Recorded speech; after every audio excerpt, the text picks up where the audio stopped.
Vivimos en un mundo en constante cambio que usted merece entender, porque es imposible interpretar la realidad que vivimos sin conocer cada uno de sus colores. Porque muchos son los tonos de la actualidad. Presentamos Matices. Una producción de Noticias Monumental. 90 años en el corazón de Costa Rica. Radio Monumental.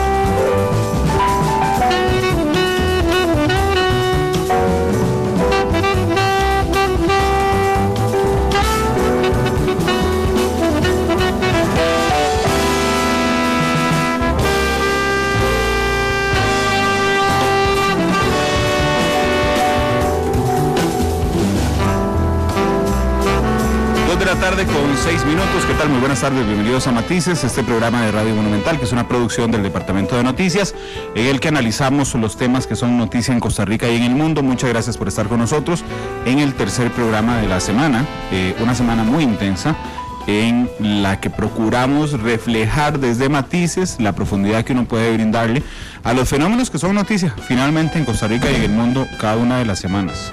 No podía faltar yo botando la botella, pero bueno, si no, no sería yo. Muchas gracias por estar con nosotros en todas las plataformas disponibles. Estamos en vivo en Radio 93.5 FM, estamos en internet monumental.co.cr, estamos en CR Móvil, que es nuestra aplicación celular, estamos en el Facebook Live de Noticia Monumental, 100 personas ya con nosotros en 30 segundos, gracias.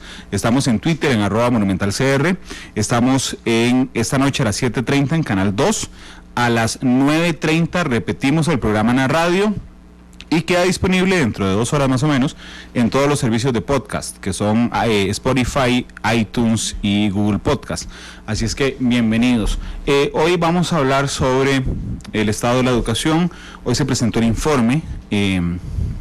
Sin embargo, desde esta mañana ha ocurrido una noticia importante en el ámbito político. La Procuraduría de la Ética Pública, que es el papel del abogado del Estado, ha decidido que don Welmer Ramos merece una denuncia penal ante el Ministerio Público. Se ha presentado a las 10:53 esta mañana. La Procuraduría le lleva a la Fiscal General una denuncia.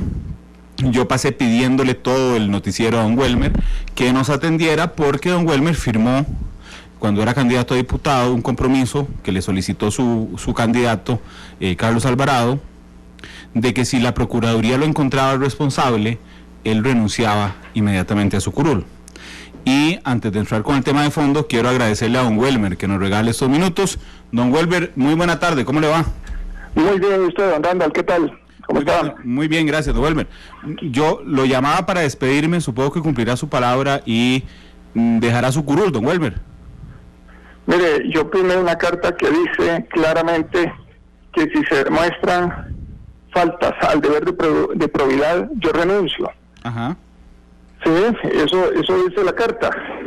Y aquí la Procuraduría, yo lo que tengo es un pantallazo, que es lo único que se ha filtrado, y dicen que hay alguna posibilidad. Ahí no dice que se demuestran faltas al deber de probidad. Y entonces, en ese sentido, sería injusto de mi parte. Yo me someto sería injusto renunciar si lo que hay son alguna posibilidad, como lo establece. Don Welmer, estoy leyendo una nota de La Nación del 20 de diciembre de 2017, siendo usted candidato a diputado.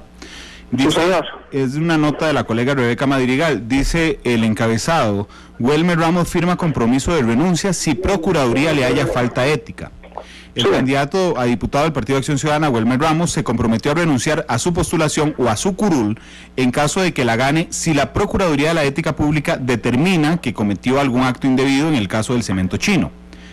Y usted brinda declaraciones en esa nota además. Usted y yo sabemos que por la legislación costarricense, la Procuraduría jamás de la vida le va a decir que usted es responsable de faltas a la ética, sino que hay una probabilidad de que usted haya cometido faltas a la ética y lo denuncie penalmente. Digamos, porque lo que usted me está diciendo que podría haberle pasado a la Procuraduría es imposible. Que pase. ¿Jugó usted con los términos? ¿Está incumpliendo su palabra, don Welmer? No, en absoluto. Esa carta se hizo bien y bien pensada. Es que se demuestre. Nadie puede ser juzgado por una posibilidad, por algo que no se sabe a ciencia cierta si tiene sustento o no. Y eso sería injusto. Yo eso lo puse así: en caso de que se demuestre que incurrí en una falta al deber de probidad. Ahí no dice que probablemente yo haya incurrido, no, dice que se demuestre, y en esto es lo que estamos haciendo. La Procuraduría en ninguna parte es contundente diciendo aquí hay una falta al deber de probidad. Yo lo que actué en este caso fue de manera acélere en cambiar un reglamento que tenía años de estar permitiendo un duopolio del cemento, que yo mismo lo había denunciado desde el 2008, que hacía que los precios en Costa Rica fueran un 40% más altos que en el resto de Centroamérica, que establecía que no se podía importar cemento porque vencía en 45 días, cuando era imposible, para que fuera imposible traer de cualquier otra parte. Y hice ese cambio. Alguien venía atrás haciendo cosas que tal vez no estaban bien, y entonces ahora se me indilga a mí que posiblemente pude haber actuado, cuando mi deber era actuar con celeridad, con eficiencia, en el cumplimiento de lo que de mi función como ministro de Economía, como sigo hoy defendiendo temas contra la usura, contra el tema de los datáfonos, el precio de los medicamentos. Ha sido mi lucha pelear contra los duopolios, monopolios y demás formas de extraer el recurso a los costarricenses. Y esto sería lo más injusto, que dadas esas luchas que doy yo, entonces por una posibilidad se me pida a mí que renuncie y que abandone mi lucha. Estamos claros que la Procuraduría de la Ética cree que usted cometió faltas a la probidad. ¿Estamos claros? No está creyendo eso. Si lo creyera, lo hubiera dicho. Dice que hay una posibilidad. ¿Ah? Don Welmer, usted tiene a mano, discúlpeme, la carta que usted firmó. Sí, señor. ¿Y la tiene ahí en la mano? Sí, para que, sí, que me la leyera, por favor. Que se la leyera, por favor. Sí, puede. Dice, sí. Comité Ejecutivo Nacional, Partido de Acción Ciudadana. Dice, en relación con lo realizado por la Comisión para investigar las supuestas irregularidades en créditos otorgados por el Banco de Costa Rica y el Banco Popular para la importación de cemento, y en el afán de contribuir a la unidad del partido, por este medio deseo reiterar mi compromiso ético con el partido, el cual adhería al firmar el Código de Ética para Diputados hace tan solo unos meses atrás, al aceptar mi candidatura a un puesto de la Asamblea Legislativa. De esta manera estoy en la mayor disposición de colaborar con todos los extremos con la Procuraduría de la Ética para demostrar que mis actuaciones se apegaron al legítimo deseo del bien común. Eso lo he hecho, pese a los señalamientos de los miembros de la Comisión Investigadora, en que no encontraron falta alguna, porque así dice la Comisión Investigadora de la Asamblea, no encontraron falta alguna, ni falta al deber de probidad por parte de mis actuaciones como ministro de Economía, Industria y Comercio, y en aras de la transparencia y la ética en la función pública, expreso mi compromiso de acatar y seguir las conclusiones y recomendaciones que señale la Procuraduría. Y en caso que se demuestre que incurrí en una falta al deber de probidad, expreso mi compromiso a renunciar a mi cargo. Ok, gracias, don Welmer. El único que puede demostrar que usted incurrió a faltas a la probidad es un tribunal de la República. ¿Estamos de acuerdo? En este caso sí, porque la Procuraduría ya lo pasó hacia arriba. Entonces, cuando usted señala en su carta que usted renunciaría si se le comprueba faltas a la probidad, está hablando de una condena. Solo si lo condenan por esto estaría renunciando. No, que se demuestre. Si la Procuraduría hubiera sido contundente, hubiera dicho es que no es el papel de la Procuraduría. Encontraron faltas al deber de probidad de manera contundente, eso es definitivo, ¿verdad? Es que no es el papel de la Procuraduría, don Welmer. La Procuraduría no puede encontrarlo culpable de algo.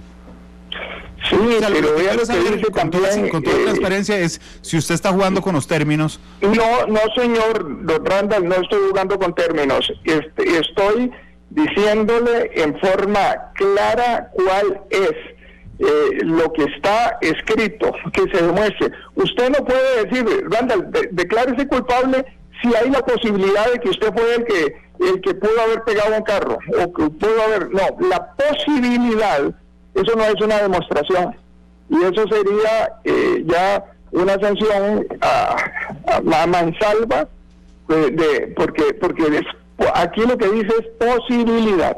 Ok, usted ha decidido, don Welmer, renunciar a la inmunidad, ¿estoy en lo correcto? Yo he decidido, claro que sí, de inmediato. Ok, eso usted entenderá que la renuncia a la inmunidad no es automática, es decir, la asamblea se lo tiene que aceptar, ¿también estamos claros en eso? Sí. Ok. Bueno, sí, desde luego, yo espero que sí, no, creo que lo puedo hacer de manera unilateral.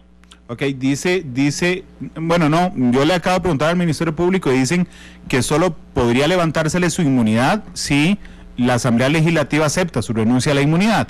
Pero más allá de los detalles jurídicos, don Welmer, dice doña Silvia Hernández de Liberación Nacional, lo acaba de dar declaraciones, no es suficiente de que renuncie a la inmunidad, porque aquí se abre otro ámbito que no es jurídico, es político, y es la presión a la que usted somete a su partido y al Poder Ejecutivo, que tienen la misma bandera de partido, producto de este caso, don Welmer. Ahora sí, ya no en términos jurídicos, sino en términos políticos, ¿no sería mejor que renuncie y no someta ni a la Casa Presidencial ni a su fracción a esta presión?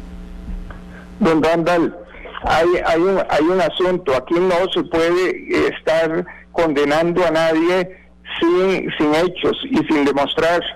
Quien nada debe, nada teme. Yo voy a seguir defendiendo mi inocencia, mi actuar ha sido el correcto. Sé que hay sectores interesados en que yo desista de mis banderas, que son estas banderas, exactamente lo que implica esto, que es el pleito aquí contra los monopolios y los oligopolios. Pero esto no es para nada una demostración de nada, sencillamente dice posibilidad. Sí, yo en ese sentido que tiene y creo que se debe informar. Don Welmer, yo soy el primero en respetar la presunción de inocencia. De hecho, le cuento que hace unos minutos tuve una conversación con la ex jefa de la Defensa Pública, Marta Iris Muñoz, que me dijo, Randall, por Dios, estás condenando a alguien sin pruebas. Y yo le dije, no, es que yo no fui el que dijo que iba a renunciar, fue usted el que dijo que iba a renunciar si se le comprobaba. Y yo soy el primero en respetar la presunción de inocencia, pero por eso me salí de lo jurídico y le dije, don Welmer, listo, ya usted me explicó en lo jurídico, hay quienes creen, mucha gente de hecho, aquí que están escribiendo, que dice que usted les vio la cara de tontos, pero eso es una interpretación, pero fuera de lo jurídico, ahora lo político, ¿vale la pena someter a su partido y a Casa Presidencial a esta presión? Porque usted ahora será objeto de una investigación penal, la segunda, según me confirma el Ministerio Público, que usted tiene abierta, don Welmer. Que yo tengo abierta. Usted tiene una causa abierta por un pago del que alivió a Credomatic siendo ministro de Economía, según me confirma el Ministerio Público. Pues yo de eso ni sé yo, ni tengo idea de eso. Y eso creo que era un asunto que la Procuraduría fue la encargada de la misma Procuraduría de representar al Estado y de señalar qué era lo que había que hacer en ese caso. Ignoro yo de ese caso. Y tampoco es que porque cada quien vaya y ponga una denuncia ahí sin pie ni cabeza, entonces todo el mundo tiene que renunciar.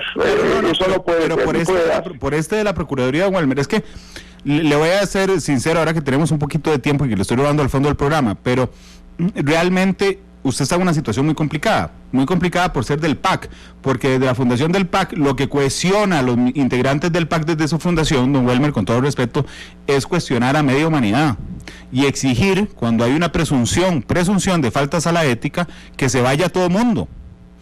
Y entonces cuando los señalamientos son contra el PAC o miembros del PAC, por supuesto que la devolución es mucho más fuerte, porque son un partido que han pasado desde su existencia pidiendo la renuncia de Raimundo y todo el mundo. Usted está en una situación complicada, yo lo entiendo, pero se ha ido a todas las personas que han sido señaladas, aún sin condena penal, porque no hay ninguna condena por el caso del cemento, hoy están fuera de sus trabajos. Mario Barrenechea, por ejemplo, Paola Mora, los directivos del... Hay casos diferentes, no se pueden equiparar los casos. Hay casos donde los indicios o las pruebas, etcétera, ameritaban otro tipo de cosas. Aquí ni siquiera la Asamblea Legislativa encontró, la comisión que investigó esto encontró falta alguna al deber de probidad mío. Usted puede verlo y así se lo puedo demostrar en lo que dice el informe de la comisión que investigó esto. Y aquí que diga que es una posibilidad, yo respeto, pero no es una demostración. Y yo insisto, yo lo que he actuado es de manera coherente con lo que tiene que actuar un ministro de Economía. ¿Qué tal un ministro de Economía que se encuentre que hayan reglamentos técnicos en este país? Porque cambié, creo que 48 reglamentos técnicos, que se encuentre que hay reglamentos técnicos que lo que hacen aquí son monopolios y oligopolios de hecho por esas vías y no actúe eliminándolos y con celeridad. Estaría haciendo una cosa muy mala. Entonces es llegar a no hacer nada para no cometer entonces bueno, para que nadie lo pueda cuestionar en nada, no actuar. No, de eso yo, al contrario, me siento conforme conmigo mismo y con la patria de que lo que hice fue lo correcto. Ahora, que alguien cometiera hechos que no estaban conforme a la ley, eso es otra cosa, pero eso no es mi culpa. Y eso no quiere decir que ya haya incurrido falta alguna. Finalmente, disculpe, no ha presentado la denuncia contra usted ningún hijo de vecino. El Estado costarricense ha presentado una denuncia penal contra usted. ¿Por qué no defiende su inocencia fuera de la curul? La última pregunta. Mire, de nuevo, lo que está diciendo no está diciendo, ni siquiera está señalando, dice que hay una posibilidad para que lo investigue otro. Puede ser que ni siquiera el Ministerio Público siga adelante con esto y lo desestime. Pero el Estado lo denunció, estamos claros en eso. Pero es porque es una instancia. Pero es una instancia que no me está denunciando por un hecho probado. Lo que está diciendo es que hay alguna posibilidad. Y entonces, en tanto que haya la posibilidad, no hay nada probado. Y no hay, ni la Asamblea Legislativa encontró esto, que llamó más gente y tuvo mucho más testigos y demás. Entonces, yo creo que lo que tenemos que hacer es seguir el debido proceso. Yo voy a demostrar mi inocencia en esas otras etapas y me apegaré, y en el momento que se me demuestre que actúe con faltas al deber de probidad, renuncio de inmediato. Pero desde la curul, ¿va a defender su inocencia desde la curul? No, voy a defender mi inocencia en el Ministerio Público. Ocupando al mismo tiempo la curul, porque no va a renunciar a la curul. Desde luego, pero no voy a tener yo ninguna inmunidad. ¿Sí? Don Welmer, muchas gracias. Con mucho gusto. Que tenga una buena tarde. 2:22. Permítanme ir a una pausa comercial, es la única que vamos a hacer en el programa, para resetearnos y entrar a hablar sobre la educación en Costa Rica. 2:22, vamos a la pausa y volvemos.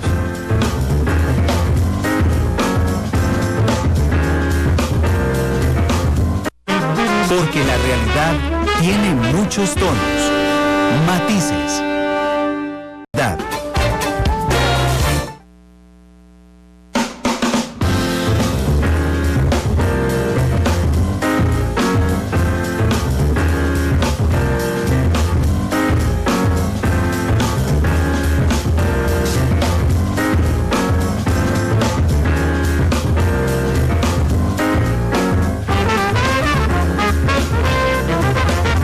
de la tarde, 26 minutos. Gracias por estar con nosotros en Matices. Hoy se presentó el estado de la educación.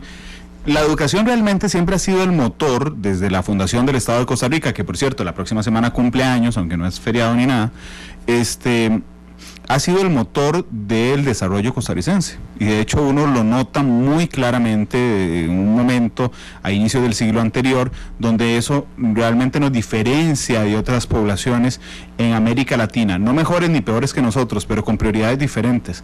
Y entonces hay un momento en la segunda mitad del siglo XX donde el resto de países de América Latina están llenos de guerras, metidos en financiar a sus fuerzas armadas en medio de dictaduras desastrosas, y Costa Rica insiste en invertir en su educación. Hoy tenemos la inversión más alta de la historia en la educación pública, pero es muy poco eficaz y creo que el estado de la educación lo demuestra, así es que voy a saludar a su coordinadora, doña Isabel Román, que está aquí en cabina. Isabel, ¿cómo estás? Bienvenida. Buenas tardes, Randall, muchas gracias por la invitación y por compartir pues los resultados de este informe con los radioescuchas. Muchas gracias por estar aquí. Al grupo de investigadores, a Roberto Murillo, que está a mi derecha. Roberto, ¿cómo estás? Muchas gracias, Randall. A Jennifer León. Jennifer, bienvenida, ¿qué tal? Buenas tardes, muchas gracias por la invitación. A Catherine Barquero. Catherine, bienvenida, ¿cómo estás? Muchas gracias, igual, muchas gracias por la invitación. Gracias, yo sé que es poco tiempo aún teniendo una hora completa para analizar el informe, Isabel, pero ¿cuáles las conclusiones más importantes después de investigar ahora sí lo realmente importante de la educación costarricense? Sí, Randall, señalar que, coincidir con vos en esto que señalabas de que la educación es la principal herramienta que esta sociedad ha escogido para echar a volar sus sueños.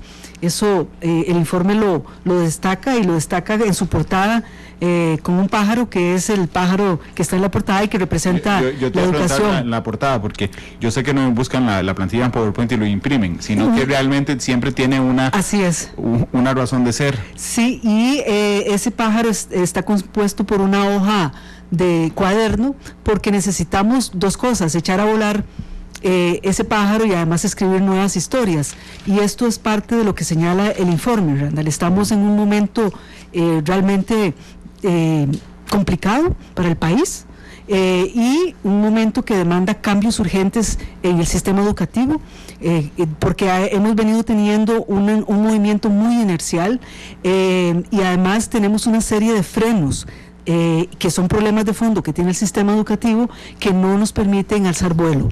En los últimos 2 años hemos tenido un periodo muy complicado, no solamente por el tema fiscal, sino por una huelga que interrumpió el curso lectivo durante 89 días y generó un ambiente bastante crispado entre los actores educativos, y hemos tenido en los últimos años mucha discusión sobre educación, pero no necesariamente hemos estado discutiendo los temas de fondo, los temas que nos tienen frenado como país. Los años neutros que nos frenó la educación primaria durante el...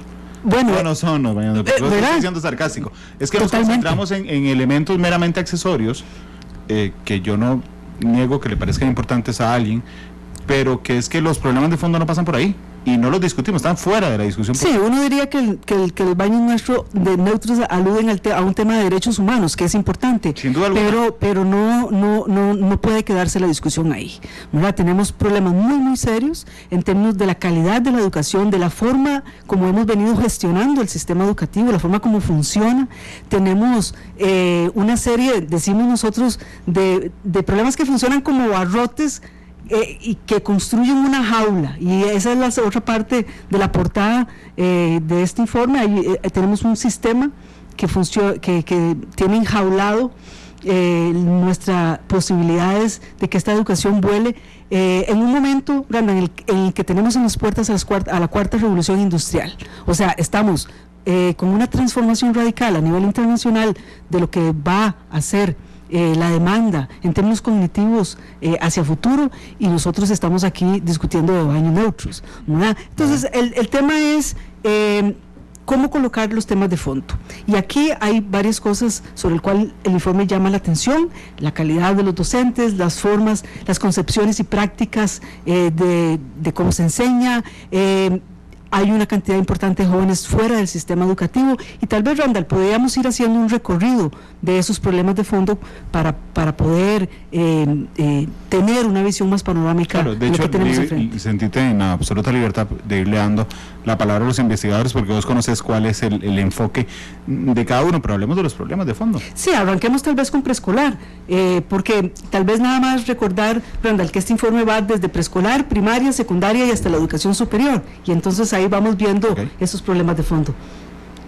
Buenas tardes de nuevo. En preescolar lo que el informe dice es que tuvimos un importante avance en cobertura, sobre todo en Interactivo 2, que son los más chiquititos que cubre el sistema, ¿verdad? Los de 4 y 5 años, y esa cobertura es un avance significativo, y el informe lo resalta así. 80%. Sí, llegamos a un 80% de cobertura después de estar durante décadas, ¿verdad?, en cerca del 60%. Ahora por fin llevamos a los niños a las aulas, y esto es gracias a un conjunto de decisiones institucionales también, ¿verdad? A nivel del MEP se declaró obligatorio el nivel, además cambiaron las edades de ingreso y además hubo toda una estrategia por abrir servicios y abrir plazas para llevar el servicio a zonas más alejadas. Y el informe dice, ok, esta cobertura aumentó y aumentó además en las zonas más vulnerables. Y esto sí le dimos seguimiento desde el 5º informe, habíamos señalado cuáles eran las áreas prioritarias y se atendieron justamente. Se abrieron más de un grupo en casi todos los distritos que nosotros llamamos vulnerables. El MEP sí hizo la tarea en eso. Exacto, sí lo hicimos y lo hicimos bien. Además, abrimos un conjunto de servicios, los que llamamos anexos, que es que están ya en las escuelas primarias, ¿verdad? Entonces comparten el director con la escuela. Eso tiene sentido, digamos, en un contexto restrictivo, ¿verdad? Económicamente. Pero ahí es donde dice el informe, ojo, aquí es donde tenemos que preocuparnos mucho más sobre la calidad, ¿verdad? El informe ya habíamos dicho que estos servicios que están en escuelas primarias tienen, al compartir infraestructura y compartir la dirección, tienen como algunos problemitas de calidad. Y entonces en este informe, ya en el informe anterior habíamos dicho, hay problemas en los ambientes de aprendizaje, ahora vamos a ver si los niños aprenden o no. Y ahí es donde encontramos los peros, ¿verdad? O sea, está muy bien en cobertura, pero tenemos algunas pecas ahí Entonces, importantes. cuantitativamente estamos bien.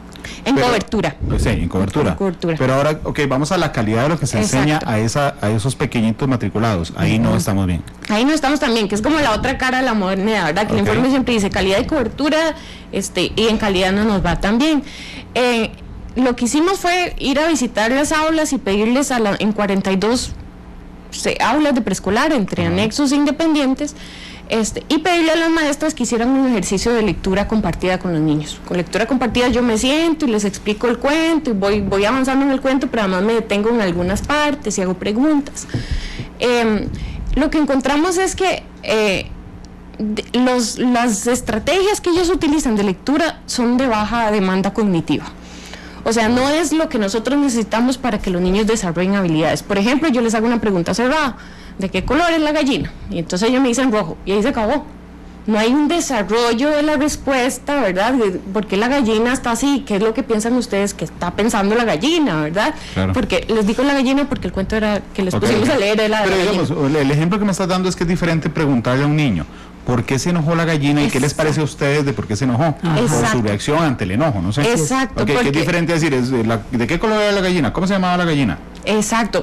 Es cuando haces preguntas cerradas, el niño solo tiene que darte la respuesta exactamente. Cuando haces una pregunta abierta, el niño tiene que elaborar toda una respuesta, además usar vocabulario y además conjugar en una respuesta lo que está pensando la gallina, sus percepciones, incluso sus experiencias, ¿verdad? Claro. Entonces, ahí hay mucho más elaboración. Con ese ejercicio, además, lo que hicimos fue sacar a 8 niños de cada uno de estos grupos de manera aleatoria y hacerles unas pruebas de lectoescritura inicial. En 4 pruebas, son 2 de conciencia fonológica. Conciencia fonológica es saber asociar los sonidos a las letras, cómo suenan, ¿verdad? Sí. Y sobre reconocimiento de letras y palabras y vocabulario. La idea era hacer esta prueba al inicio y a final de año para ver cómo avanzaban, pero por la huelga no lo logramos hacer al final a todos los niños, solo una parte.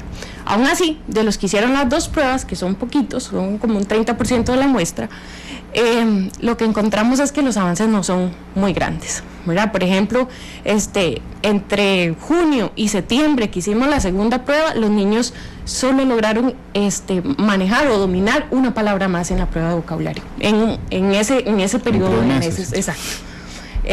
Y entonces y además esto es mucho más grave porque esto lo hicimos en niños de transición, son los que van directamente a primaria, ¿verdad? Donde ya tenemos que empezar el proceso formal, exacto, el proceso formal de lectoescritura. Aquí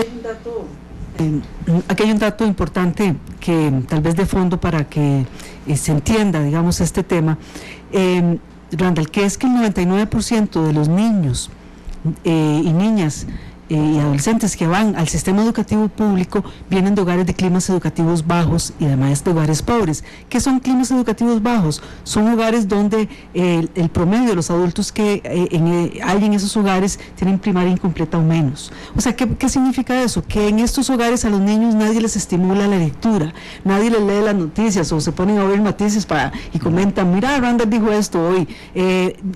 Ahí no ocurre, ¿verdad? Porque estos hogares están en operación frijoles, ¿verdad? Entonces aquí es muy importante porque esos niños cuando entran a preescolar, ahí es donde el preescolar tiene que hacer la diferencia, ¿verdad? Tiene que hacer la diferencia porque y nivelar, no importa los niños que vienen de capitales culturales bajos o altos, claro. Tiene que nivelarlos. Y si eso no está ocurriendo, no estamos sentando las bases para su desarrollo, su trayectoria educativa, ¿verdad? Y entonces ahí es donde hay un tema de decir, bueno, aquí te necesitamos, está muy bien llevar más niños, pero tenemos que asegurarnos que esa calidad haga la diferencia.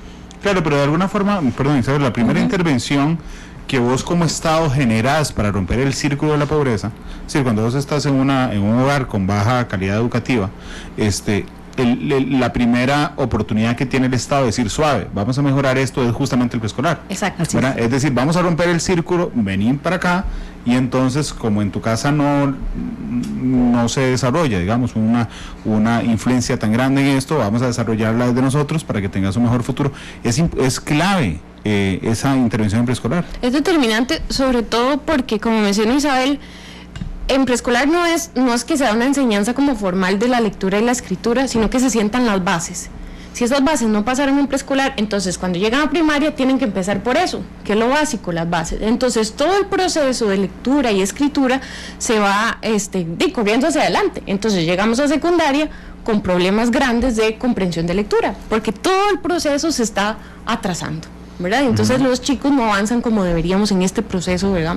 La idea es que en preescolar por lo menos reconozcan algunas letras, no todas, que conozcan por lo menos los sonidos asociados, ¿verdad? Y entonces ya cuando llegan a primaria, entonces hay un proceso de codificación, ya yo empiezo a leer que la M con la A suena ma, ¿verdad? Y así voy avanzando hasta que voy a textos mucho más largos, y después voy a textos mucho más complejos que lo que debería tener cuando llego a secundaria, pero ese proceso todo se está atrasando. Sí, y por eso tal vez podríamos pasar a primaria, ¿verdad? Porque vamos en orden. Sí, vamos en orden, sí. Porque este es un sistema que tiene que ir articulado, no está ocurriendo la articulación, pero nosotros tratamos de hacer la investigación articulada. Sí, bueno, entonces tal vez vámonos la palabra a Catherine, porque ahí encontramos en primaria otros problemas que tenemos, donde este país pensó que todos los problemas estaban resueltos en primaria y no lo están, ¿verdad? Sí. Nos contentamos hace mucho tiempo con casi acercarnos al 100% de la cobertura, y es que Randall, somos muy buenos en aumentar la cobertura a principios al ingreso del sistema educativo, no cuando termine, no para mantener a los chicos, pero de repente este país se durmió en los laureles en términos de lo que está pasando en primaria, y encontramos que están pasando cosas que hay que revisar. Bueno, buenas tardes. En cuanto a primaria, el informe es muy claro, ¿verdad? Y tiene un mensaje, digamos, podremos decir fuerte, en que en el nivel educativo inicial no se están sentando las bases requeridas para enfrentar con éxito los aprendizajes esperados o requeridos para niveles superiores, ¿verdad? Aquí contemplamos secundaria y educación superior.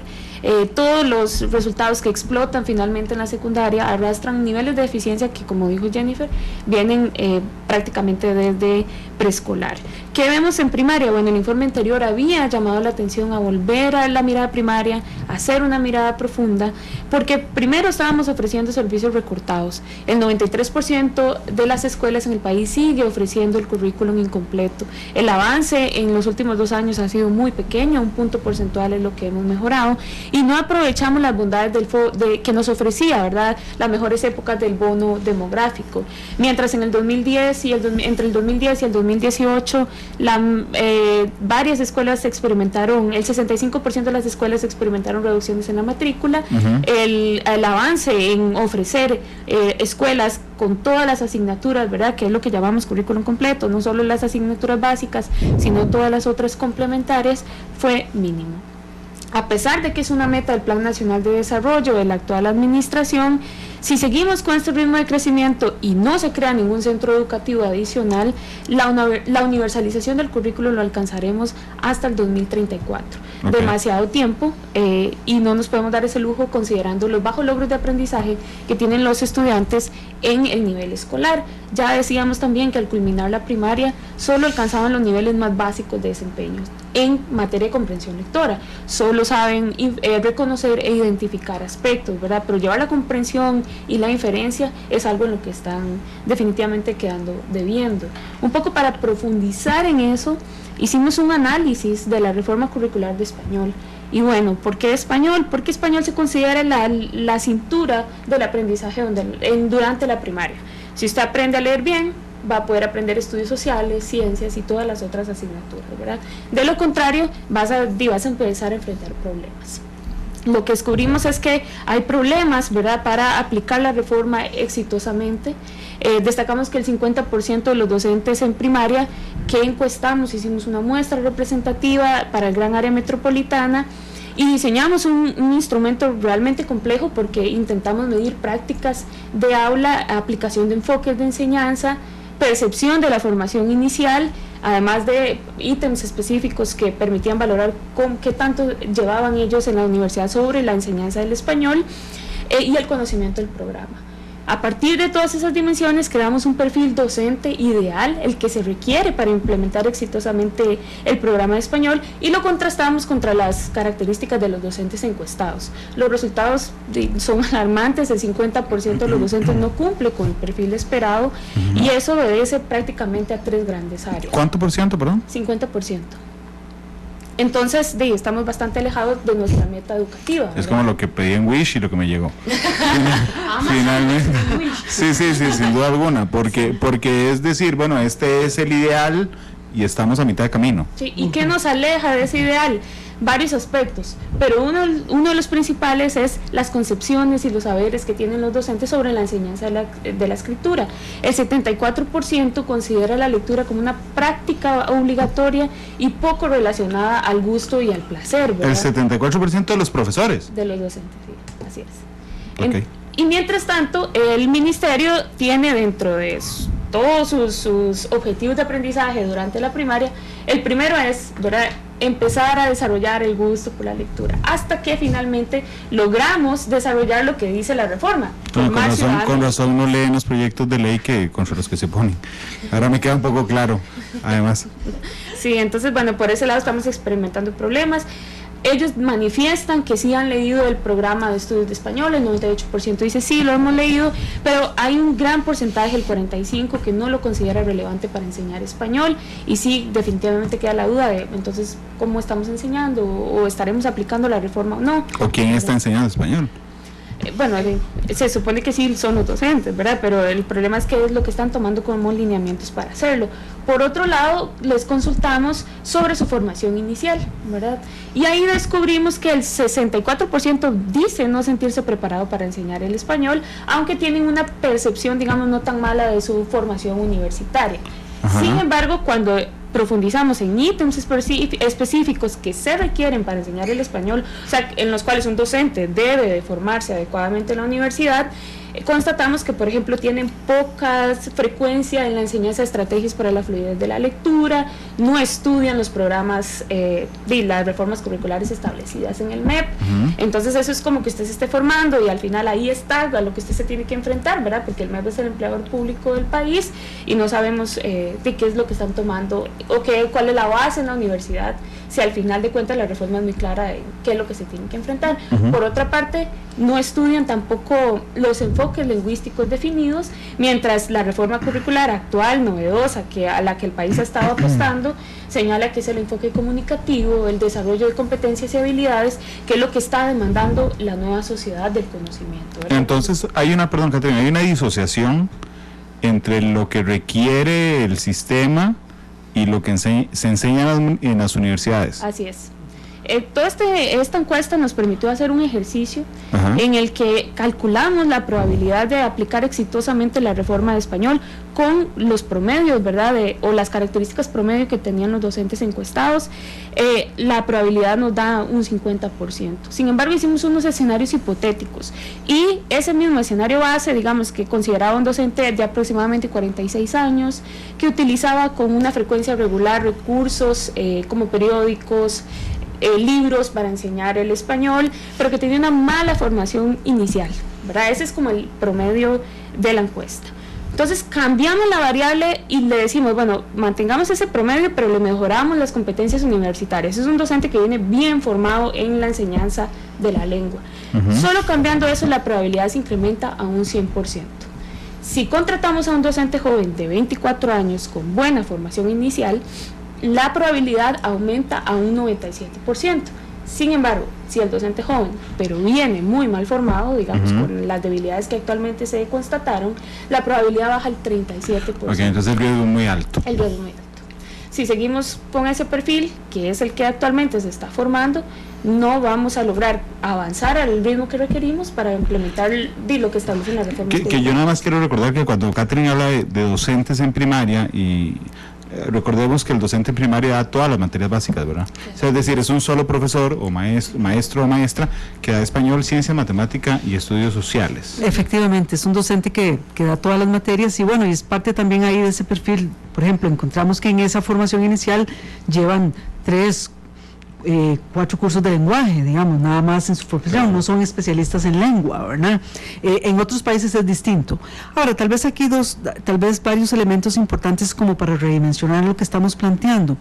Randall, este país invirtió en una reforma curricular desde hace 10 años de gran magnitud, ¿verdad? Hicimos renovamos la oferta y necesitamos que todos esos nuevos programas que se cambiaron se apliquen en las aulas, porque si no se están aplicando en las aulas, ese enorme esfuerzo país, digamos, se nos va a ir por el tubo. ¿Qué lo hicimos? ¿Verdad? Exacto. Entonces aquí, por eso es que es muy importante. Entonces acá hemos encontrado, y por eso un poco las investigaciones del informe, es ir retomando el pulso a la reforma. ¿Qué es lo que está pasando? Y ahí hay un... ¿Y le encontraron pulso? Y hay, está en un pulso débil, digamos, ¿verdad? Está en un pulso débil. ¿En coma? No, en coma no, pero está en un pulso débil y hay que fortarlecerlo. Y aquí, no, es que si no, tenemos que realmente empujar hacia adelante. Y también en este estudio encontramos docentes que lo están haciendo muy bien, ¿verdad? Y otros docentes que no tanto. La mitad. ¿Verdad? La mitad.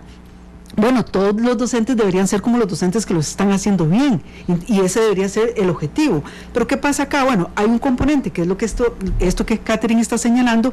Para que esa reforma sea exitosa necesitamos varias condiciones. Uno es muy buenos docentes formados en las universidades. Otro, que no haya una brecha entre lo que el ministerio pide y lo que las universidades están formando. Esa brecha está ahí y también la hemos encontrado en inglés, en matemáticas y en preescolar, ¿verdad? O sea que aquí tenemos, están descoyuntados, como dicen los guanacastecos, ¿verdad? Y entonces necesitamos que aquí hay una enorme responsabilidad de las universidades, porque es que es muy fácil echarle la culpa al ministerio. No, claro. ¿Verdad? Entonces ahí hay un componente. El otro componente importante es que acompañemos a los docentes en las aulas, porque tenemos un sistema que los deja solos, ¿verdad? Porque es una complicada estructura que no está permitiendo que haya un mayor acompañamiento a los docentes en las aulas, y ahí tal vez podríamos pasar... Isabel, perdón, te quería leer 2 comentarios para ver qué opinas. Uno es de Harvey Villalobos, que dice: señores, el papel aguanta lo que sea, detrás de un escritorio todo bonito y aplicable. Descubrieron ustedes el agua tibia. Los programas del MEP son inalcanzables, ilógicos y desasociados, creo que quiere decir eso, de la realidad en el aula, por eso es muy sencillo hablar.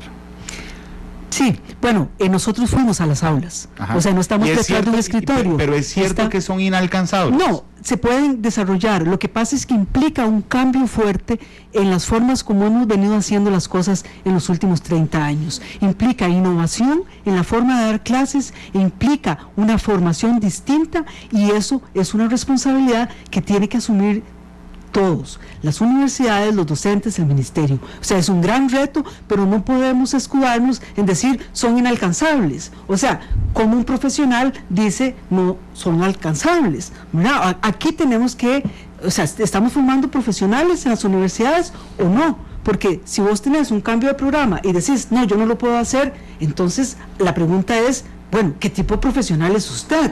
Estamos en el mundo donde todo cambia todos los días, todos los profesionales estamos sujetos a cambios en todo momento. El tema es cuánto nos estamos preparando y cuál es la actitud que hay hacia eso. Claro, pero el sector público es tan complicado. Yo me estoy imaginando las dos realidades aquí, como que yo haya salido de la U, vine a Central de Radios y entonces veo el puesto de periodista y dice saber hablar en radio, improvisar bien, saber editar los audios y tener disponibilidad de horario, venir a la entrevista de recursos humanos y que me digan, ¿usted sabe manejar edición? ¿No? ¿Y sabe la licencia? ¿No? ¿Y tiene disponibilidad de horario? ¿No? ¿Y sabe usar Word? ¿No? ¿Y entonces para qué vino? Y no sé, pero yo no soy periodista, entonces necesito que me contraten. Pareciera que eso pasa en el MEP, es un ejemplo burdo, pero lo que estoy diciendo es que la preparación es muy diferente a lo que pide el patrón, en este caso que es el MEP. Pero lo otro es como que a mí me diga mi jefe, Randall, necesito que hagas un programa excelente. Y yo diga, no, sabe. Yo puedo hacer un programa bueno, regular a bueno, pero excelente no me lo pida. Eso, digamos, insisto, es un ejemplo muy burdo de lo que me están diciendo aquí. De decir, son inalcanzables. Sí, entonces, para eso trabajan y para eso se graduaron de profesores. Y otro comentario que hace Nancy Cascante, que nos saluda desde Atlanta, en Georgia, dice, lo que pasa es que los maestros son muy mal pagados. Y eso no ayuda entonces en las escuelas públicas. En cambio en la privada son mejor pagados y los profesores hacen menos. No necesariamente, o sea, el informe sí ha hecho algunas aproximaciones, digamos, en términos salariales, o sea, no sabemos los gastos que cada uno tendrá, pero digamos que se hizo un esfuerzo importante de subir los salarios en su momento.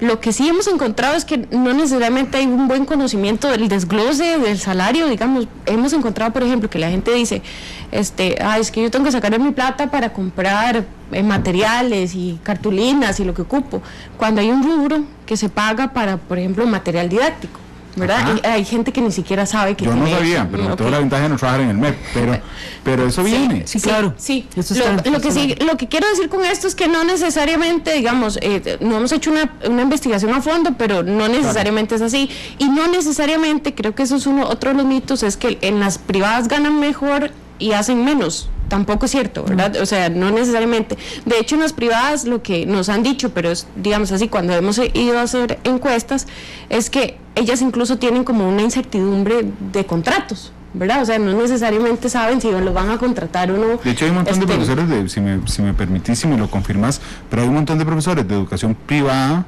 Yo tengo muchos amigos que son profesores de educación privada, maestros, y ellos desean ingresar al MEP. Así es, así es. Porque digamos, las condiciones salariales son mejores, ¿verdad? O sea, aquí el tema es y la estabilidad. El tema es, a ver, hay un ambiente en que nos podemos poner todos a la defensiva, ¿verdad? Pero ese no es el sentido de este informe. El sentido de este informe es decir, bueno, tenemos entre manos todos una reforma curricular y aquí hay una responsabilidad de todos. Claro, digamos, lo que yo quiero proponer hoy es sí, pero digo, hay que ser autocríticos. Bueno, todos tenemos que ser autocríticos.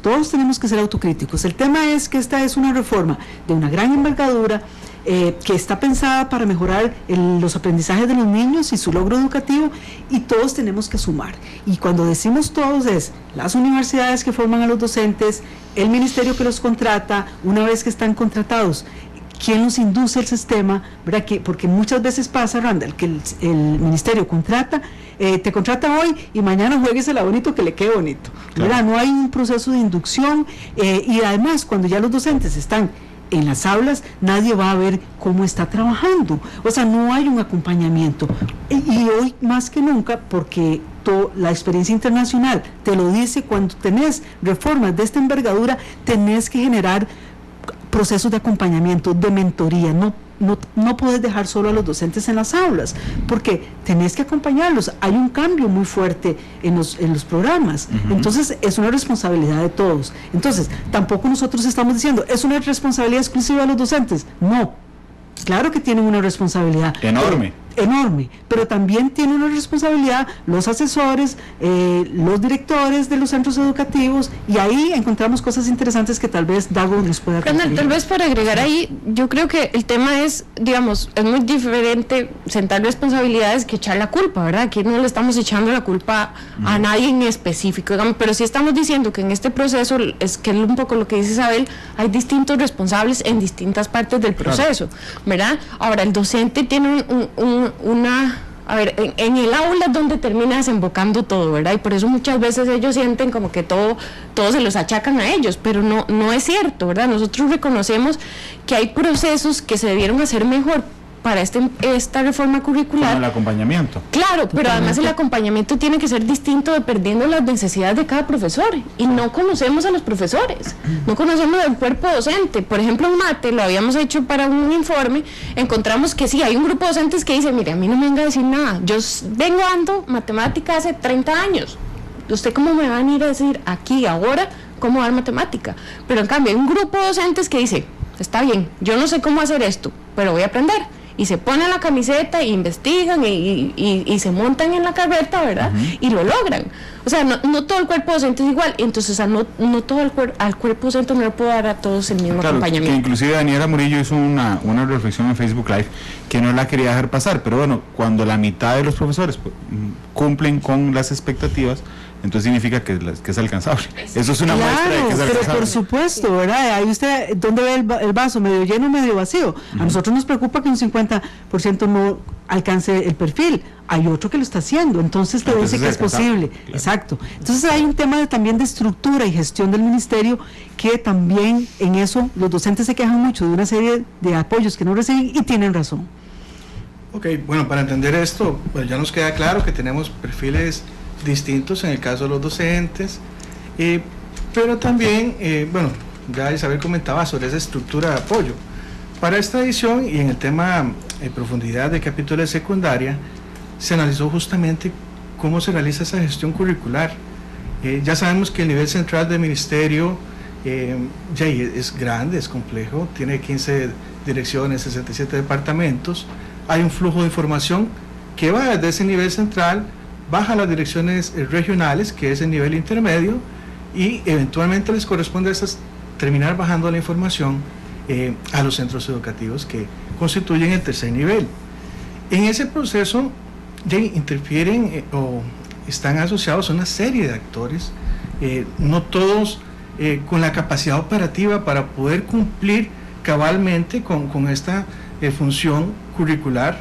Ya Isabel mencionaba el caso de los asesores regionales, pero es que cuando uno analiza la composición o la cantidad de docentes que tienen que atender en cada una de las direcciones regionales, uno encuentra particularidades muy distintas. Por ejemplo, haciendo el caso de matemáticas, en Alajuela, de repente la asesora de matemática le corresponderá trabajar con más de 1.500 docentes desde primaria, secundaria, más las modalidades abiertas, y hay otros casos, otras direcciones más pequeñitas como la peninsular, la zona Sulá, que es la corresponde a la zona indígena de Talamanca, que la cantidad de docentes es menor. Entonces, entendiendo eso, pensemos en esa dirección pequeña. El asesor podrá hacer una gestión completamente distinta, sabe cuál docente llega, cuál recibe inducción, cuál no, pero en una dirección del tamaño de la Alajuela o la de Heredia, esta labor se complica sobremanera. O sea, estamos hablando de más de 1.500 personas a cargo de un solo individuo. Entonces, hay un tema ahí también de cómo baja la información. Esa información, hasta el 2018, que fue el diagnóstico, lo hacía de manera de cascada. Es decir, se aprueba un programa de estudios en el Consejo Superior de Educación, llega al Ministerio, a la Dirección Curricular, y ahí empieza a bajar a través de los asesores nacionales de cada asignatura. ¿A quiénes baja? A los asesores regionales.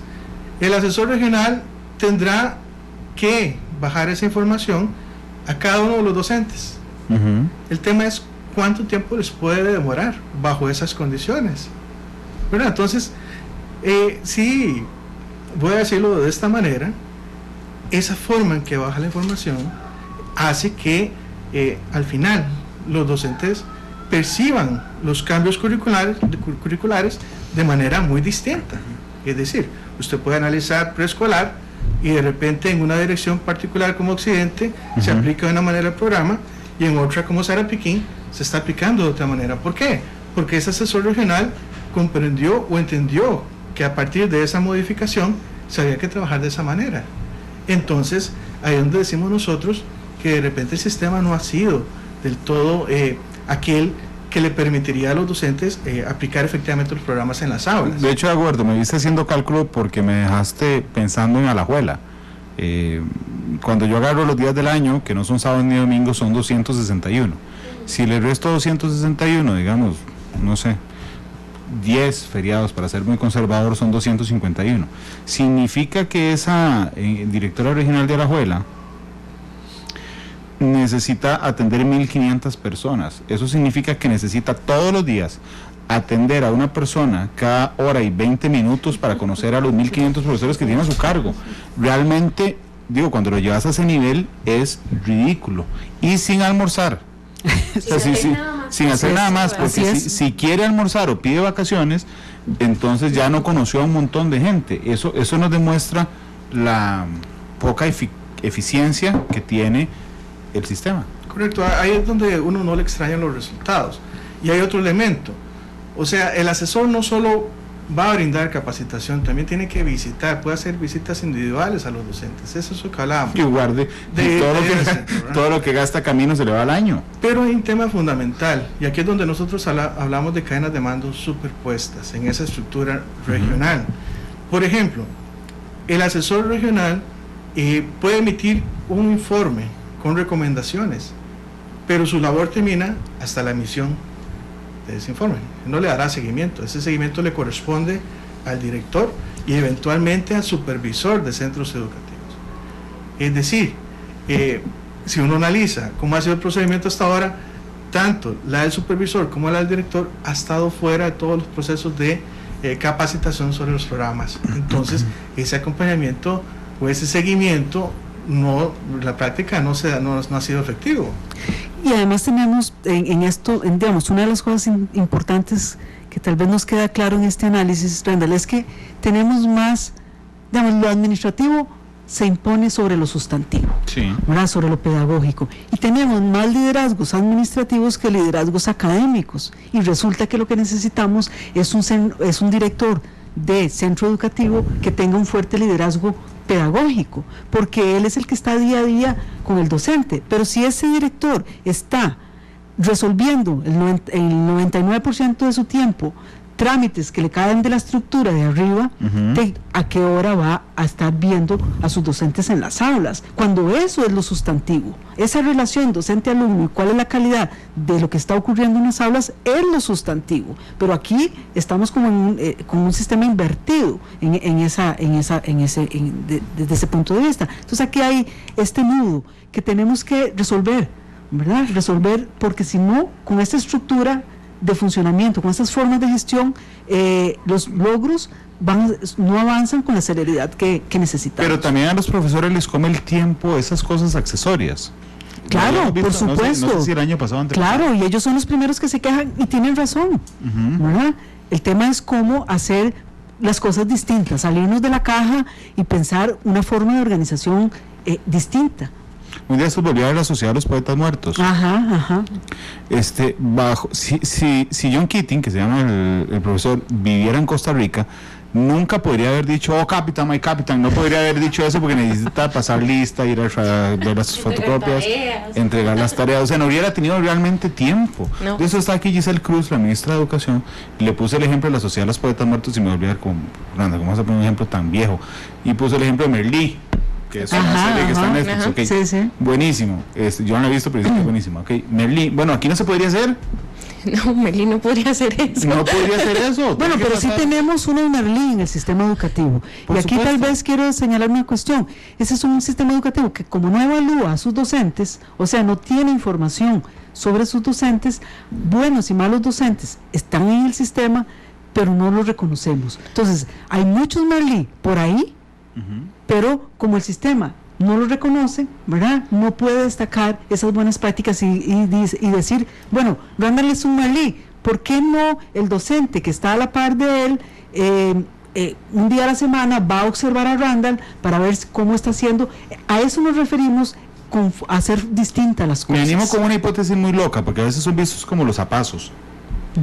Y se los termina tragando la misma. Se los traga el sistema. Así es. Yo soy papá y, y cada vez que termina un año, parece un ridículo, pero realmente uno lo que piensa es que le toque tal profesor, que le toque tal profesor. Así es. ¿Verdad? Porque es el Merlí de esa escuela. Exactamente. Pero resulta que tienes un Merlí contra 15 que no. Así es. ¿Verdad? Y cuando no te toca, siempre me dices, bueno, el otro año, ojalá.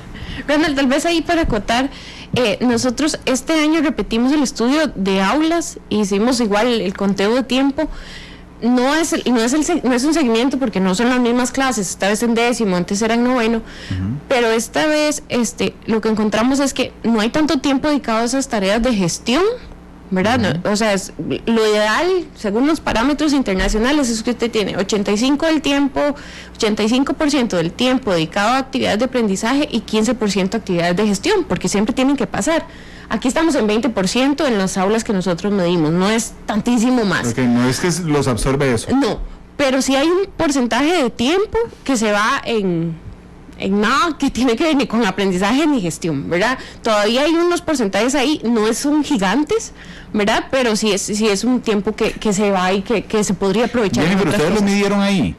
O sea, sí. ustedes si yo era profesor, yo sabía que vos estabas ahí. Sí, y los profesores sabían de antemano que íbamos ahí. ¿No? Sí, pero puede ser, pero el tema es que nosotros estamos aludiendo a que tenemos como la mejor versión de su clase, digamos. En el año pasado, es el docente que tratando de hacer lo mejor que está siendo observado. Sí, y además fue observado por un colega. O sea, fueron profesores de matemáticas observando profesores de matemáticas. Es un máximo esfuerzo. Exacto. Eso es un mejor esfuerzo. El tema, lo que quiero nada más apuntar es que la distribución del tiempo no parece, o en lo que nosotros mismos, que fue el docente haciendo su mejor esfuerzo, no hay esa pérdida en cosas administrativas. Hay un poquitito más de lo que se recomienda, pero tampoco es un montón. Lo que sí vimos es que no necesariamente se usa el tiempo de clase para aprendizaje. El 80% que te resta no es necesariamente aprendizaje. ¿Cómo?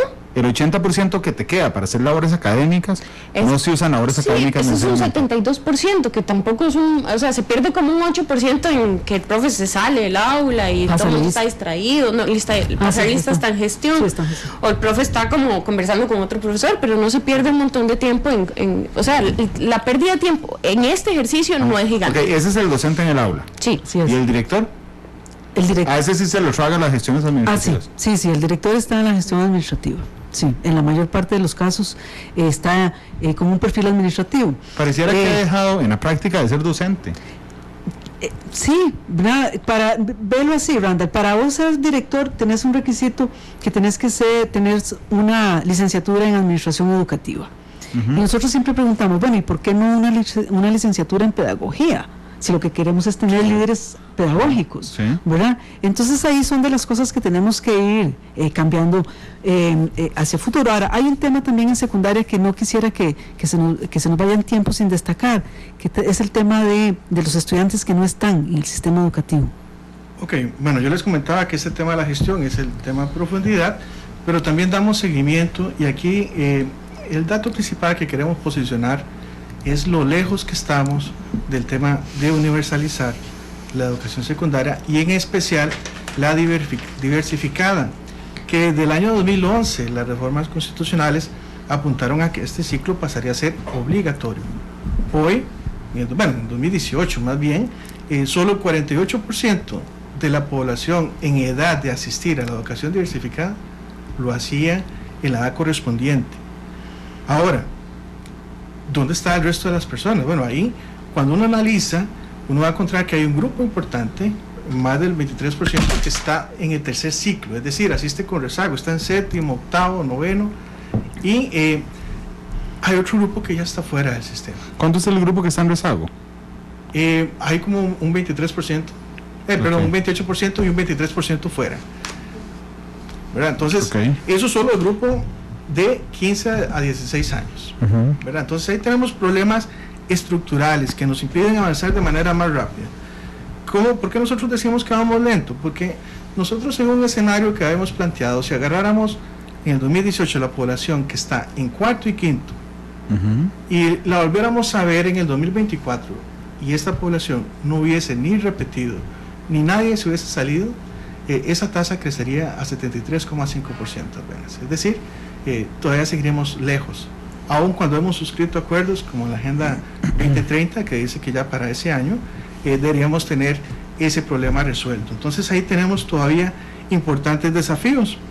Si sumamos toda la población que está afuera en este momento y que debería asistir, debería estar en secundaria, son más de 53,000 personas. Más de 53,000 personas que no están asistiendo. ¿Cuál es el otro problema? Bueno, se puede arrancar el ciclo electivo, puede no terminarlo. Nosotros, venimos trabajando con el dato de exclusión 2017, ahí teníamos niveles de exclusión del 7%, 2018 un dato completamente atípico por el tema huelga, habrá que ver cómo evoluciona eso en el 2019, pero ahí hacíamos también un llamado a ver que hoy el país también está en contextos distintos.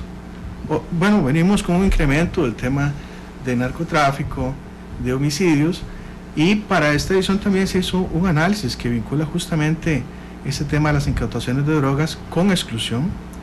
El hallazgo principal es que centros educativos ubicados en distritos con alta incidencia de narcotráfico, de pobreza y de desempleo tienden a tener también mayores tasas de exclusión.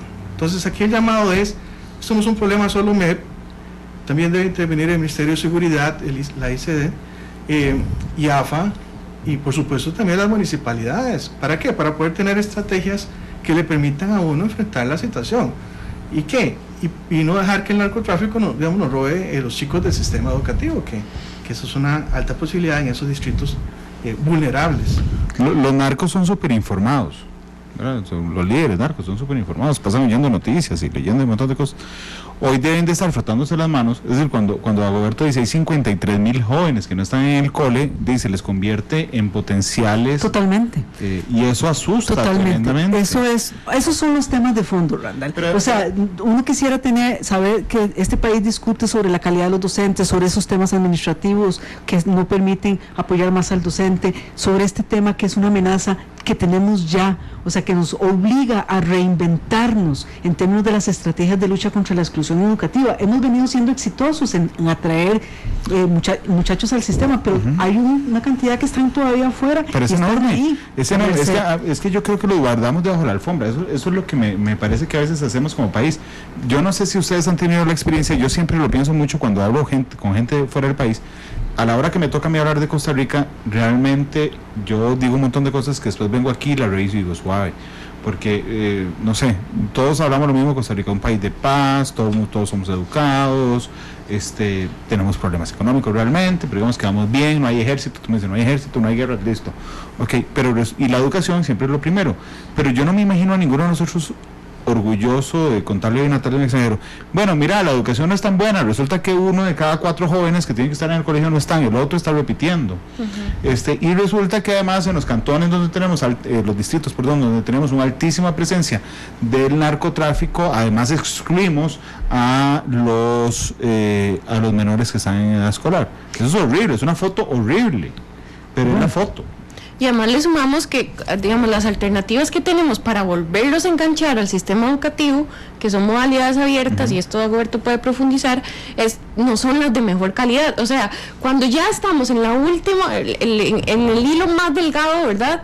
La última oportunidad de traerlos, los traemos a ofertas que no son de muy buena calidad. Yo la otra vez se lo planteaba, Dagoberto, a la ministra de Educación, porque tuve la experiencia de estar hace un mes con un periodista español en medio de la huelga. En medio de que Kenneth se disoció de la personalidad y esas cosas, y se iba a encontrar, iba a explotar el universo. Pero cuando pasó esto, resulta que estaba un periodista español aquí con nosotros, y entonces yo le pregunto a la ministra que por qué no ha enterado a los jóvenes del verdadero concepto de la educación dual, y la ministra me dice, Randall, ahí están, que se metan a la página del MEP. Y entonces inmediatamente el periodista español me dijo, Randall, son estudiantes de 15 años que se van a ir a meter a la página del MEP. Y yo me devolví al cole cuando no había internet, bueno, había, pero no, todavía Latin Mail. Yo me volví a mi cole y entonces pensé, suave, ¿sí? ¿Cuántas veces entré yo a la dirección de mi colegio? Me paré en la pizarra, digamos, para hacer una asociación, me paré en la pizarra y revisé los anuncios oficiales nunca jamás en la vida. Y entonces yo le dije a la ministra el otro día, que viene la ministra, o sea, por Dios, poner la información en la página del MEP. ¿Usted cree que un joven que tenga Twitter lo primero que va a seguir es, va a seguir al MEP, voy a meterme en el Face del MEP a ver qué puso durante las últimas horas? Por supuesto que hay una disociación también en el proceso de comunicación, en el sentido de que no resultamos siquiera atractivos para los jóvenes. Correcto. Bueno, en este tema, justamente a eso iba, digamos, no es que todo sea oscuro en secundaria, y hemos tenido avances también en las coberturas, y yo creo que eso es lo que, digamos, permite no ver el problema de fondo. Digamos, nosotros planteamos es un problema estructural, ¿verdad? De la gente que no asiste en la edad que tiene que hacerlo. Efectivamente, la secundaria ha tenido un incremento en la cantidad de estudiantes matriculados en el periodo 2011-2018, y la mayoría de estos incrementos se dan en la modalidad no tradicional, es decir, van a Cendeas, a los IPEC, a los Colegios Nacional Virtual Marco Tulio Salazar, secundaria por suficiencia, entre otras. Ni siquiera tiene nombre Chivas, pero está bien. Sí, pero esa es toda la gama, digamos. Es como una modalidad de educación de adultos. No, sí, claro, pero sí, para atrás. El tema ahí de fondo es que, como decía Jennifer, son modalidades que enfrentan serios problemas para ofrecer una educación de calidad. ¿Qué problemas? Que van desde el término académico, en menos lecciones, las lecciones son más cortas, tienen problemas de recursos humanos, problemas de infraestructura, generalmente trabajan muchos en instalaciones de escuelas y colegios, pero la infraestructura no es propia. Entonces ya todas las solicitudes de nueva infraestructura pasan por el director del centro en el cual están anexos. Entonces ahí lo que nosotros hacíamos, el llamado es, bueno, esto de atraer población con extra, justamente lo que tenemos que hacer, está bien, pero tenemos que pensar no solo en habilitar las opciones, sino también en pensar en la calidad de educación que le estamos dando. Y ahí el gran dilema. ¿Por qué? Porque estamos ya a las puertas de entrar a la cuarta revolución industrial, y ya ahí tenemos que justamente incentivar todo este tema de las habilidades de resolución de problemas, trabajo colaborativo, indagación científica. Y este dato, si no lo quiero dejar pasar, es que si uno observa la población de 18 a 22 años, poquito más del 54% está terminando la secundaria.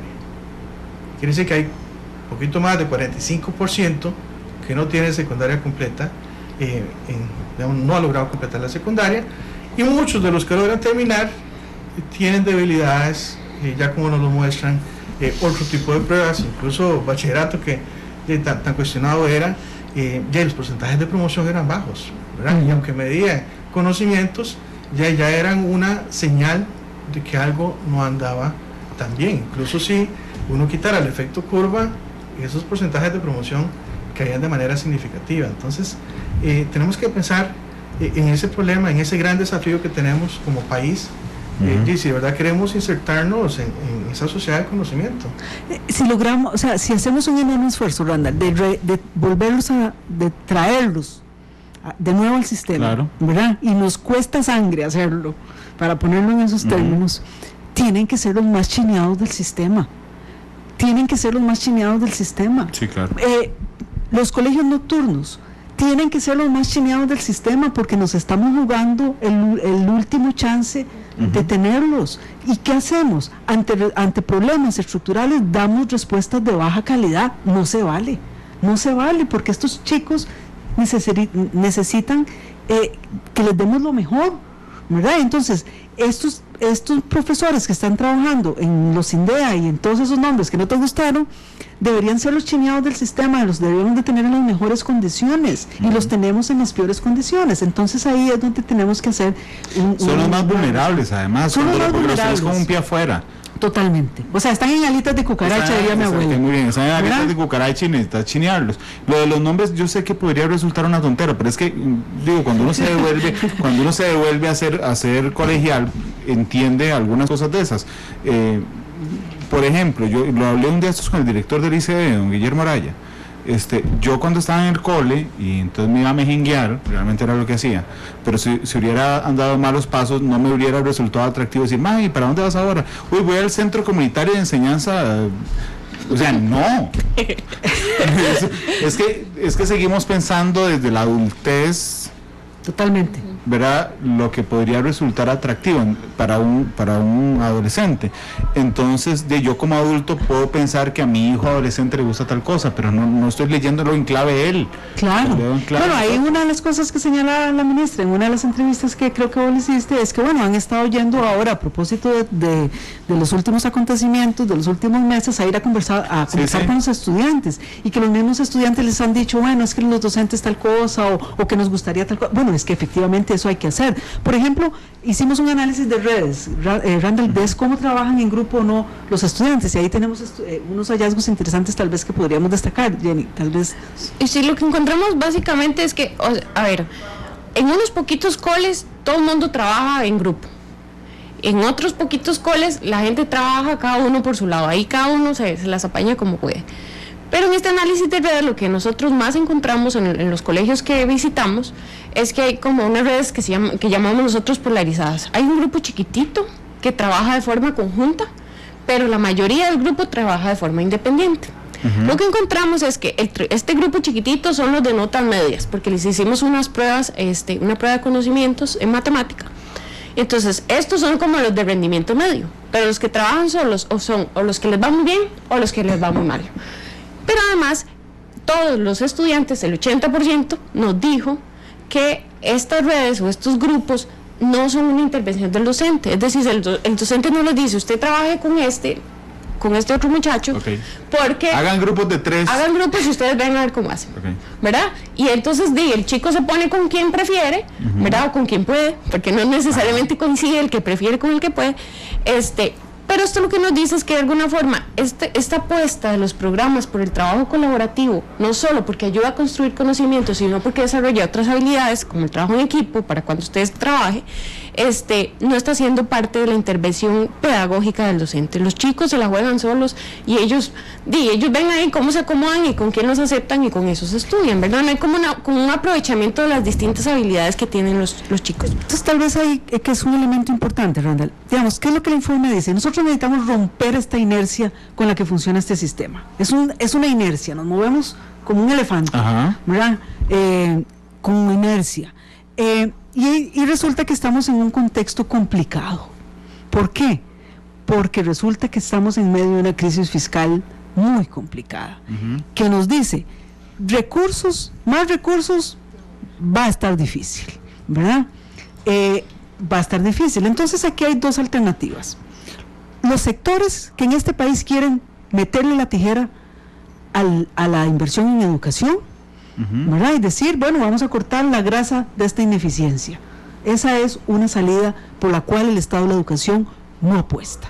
¿Y por qué no apuesta? Porque esa posición parte de una falsa premisa, que este país invierte en educación como los países desarrollados. No es así. Eficaz. ¿Y eficiencia? Tenemos que mejorar la eficiencia, pero no es cierto que invertimos igual que los países desarrollados. Los países desarrollados invierten más de $10,000 por estudiante. Nosotros invertimos menos de $5,000, ¿verdad? Incluso por debajo de Chile en América Latina. Entonces no es cierto el argumento ese. Tampoco es cierto el argumento por debajo de Chile. Por debajo de Chile. Por debajo que vivió de Chile. 15 años en una dictadura. Así es. ¿Verdad? Y por el otro lado, no es tan fácil decir, es que como tenemos ahora menos chiquitos o menos jóvenes que asisten, digamos, por el tema demográfico, ahora tenemos menos muchachos y niños, entonces también vamos a cortar la tijera, porque usted hace una regla de 3 muy sencilla. Y tampoco eso no se vale, porque tenemos tales desafíos como volver a traer 53,000 jóvenes de nuevo al sistema que están ahí afuera. Tenemos que innovar, tenemos que hacer infraestructura de calidad, tenemos una serie de desafíos. Entonces ahí hay un tema de decir, hay esta opción, usted puede meterle la tijera, y ahí un poco repetir el error que hicimos en los 80, en que en un contexto fiscal complicado le metimos la tijera a educación y ya sabemos lo que nos pasó. Se nos cayó la inversión, se nos cayó la cobertura en secundaria y perdimos una generación completa de jóvenes que no llegó, o sea, que no logró completar la secundaria. De esa generación, Randall, de la del 80, de los muchachos, de esa generación solo 37 alcanzó la secundaria completa. 37% de esa generación. Entonces, ¿vamos a volver a repetir el mismo error? Cuidado. Hay otra alternativa, porque lo que nosotros decimos es, bueno, sí, pero resulta que viera que no va a tener más plata. Entonces, ¿cómo le hacemos? Entonces, aquí nosotros decimos, sí, hay que ser más eficientes. Eso no, esa discusión, no hay discusión en ese punto. Pero también nosotros decimos, pero tampoco tenemos que mantener este status quo, tenemos que empezar a hacer las cosas distinto. Y aquí el informe apuesta por otra, plantea una discusión al país, una alternativa diferente. Prioricemos, establezcamos prioridades. ¿Dónde? Docencia y gestión, cambiemos ahí. Y ahí tenemos algunas sugerencias para que le entremos a ese tema. Y de las que hablaremos en otro programa que los invite. De hecho, voy a decir una cosa, yo todos los años les digo lo mismo, pero en esta vez es cierto, podríamos hacer un programa en el corto plazo, podría ser la otra semana, donde ampliemos algunos aspectos, porque es que realmente es un trabajo muy rico y muy serio que es curioso, Matices es el programa más largo de análisis que hay, pero aún así es insuficiente, a mí me parece injusto. Entonces, si me aceptan la invitación de una vez la otra semana, lo podemos abordar la otra semana. Y faltó educación superior también.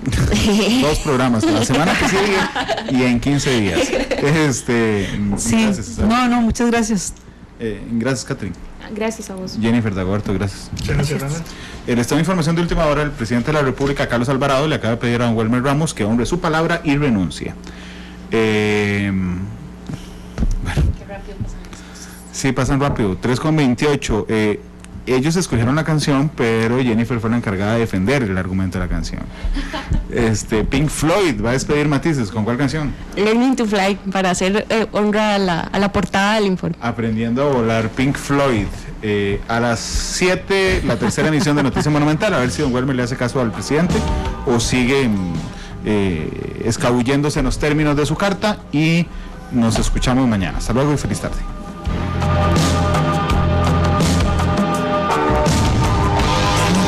Distance